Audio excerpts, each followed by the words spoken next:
অভিযান আস্থা ও বিশ্বাসের জায়গা আমার দেশ পত্রিকা। মানববন্ধন কর্মসূচি অনুষ্ঠানে উপস্থিত সকল সাংবাদিক বৃন্দ এবং বিভিন্ন পর্যায়ের শিক্ষক শিক্ষিকা বৃন্দ, পত্র এটি মূলত প্রথমে 2004 সালের চালনবাদ পরিবেশন করে আসছে এবং কিন্তু মাহমুদুর রহমান সাহেব উনি এদেশে পরিকল্পিতভাবে একটি বিদেশি চক্রের ষড়যন্ত্রের অংশ হিসেবে এ পত্রিকার প্রকাশক সম্পাদকে হত্যার চেষ্টা করেছিল কুষ্টিয়ার আদালতে। মানুষের সর্বশেষ আশ্রয়ের স্থল, যেখানে মানুষ গিয়ে তার অধিকারের জন্য রক্ষা কবচ হিসেবে। আপনারা এইভাবে একটি প্রস্তাব রাখা উচিত আপনাদের, যেই ধরনের বস্তুনিষ্ঠ নির্ভীক, সাথে সাথে আমরা যাতে শান্তি শৃঙ্খল ভাবে থাকতে পারি। প্রতিবাদী এবং বস্তুনিষ্ঠ এবং দেশপ্রেমিক সংবাদপত্র এদেশের মানুষ এই সাংবাদিক মাহমুদুর রহমান এবং এই সংবাদপত্র আমার দেশকে আদর করে নিয়েছিল। এই স্বৈরাচারী সরকারের বিরুদ্ধে এই লেখনের কারণে মাহমুদুর রহমানকে এই স্বৈরাচার কর্তৃক এবং তাদের দ্বারা নির্যাতিত করা হয়েছে, পুলিশ প্রহারে তাকে নির্যাতন করা হয়েছে, এমনকি তাকে মিথ্যা মামলায় জেল দেওয়া হয়েছে। তখন বিচারকরা বলছিল, হাইকোর্টের বিচারকরা বলছিল, আপনি ক্ষমা চান বা আপনি আপনার ভুল ছেড়ে দেন। মাহমুদুর রহমান মানতে বলেছে, আমি তো ভুল করি নাই, আমি তো অন্যায় করি নাই, আমি ক্ষমা চাবো না, তাতে দেওয়া জেল হয়, আপনার জেল দিয়ে দেন। দেশের সাধারণ মানুষের কথা বলে, স্বাধীনতার কথা বলে, অর্থ হচ্ছে দেশের খেতে খাওয়া মানুষের কথা বলে, দেশের সমস্ত শ্রেণী পেশার মানুষের কথা বলে। আর সেই স্বাধীনতার কথা বলা যে পত্রিকাটি, সেটির মুখ বন্ধ করে দিয়েছে। মাহমুদুর রহমান কিন্তু পালান নাই। মাহমুদুর রহমানের বিরুদ্ধে ঢাকা সহ সারা দেশে অর্ধশতাধিক মামলা দেওয়া হয়েছিল, যে মামলার সব ছিল মিথ্যে। সেই মিথ্যে মামলায় তৎকালীন নিয়ন্ত্রিত আদালত, সেই আদালতে ফরমাইশি রায় ঘোষণা করা হয়েছিল।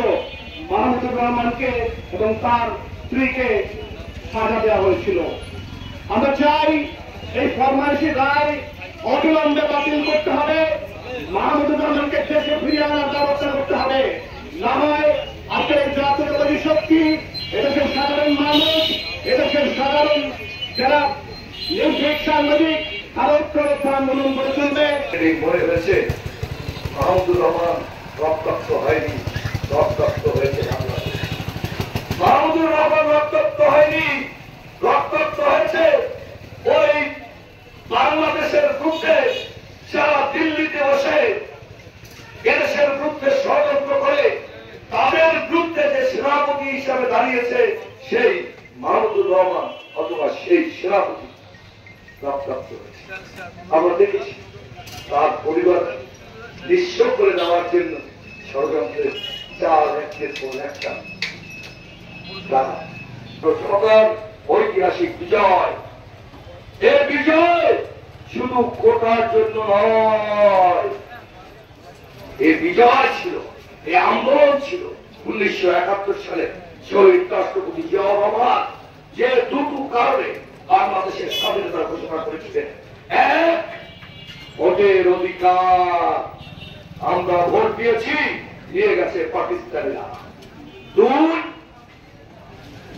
দুই, এদেশের মানুষের ভারতের অধিকার।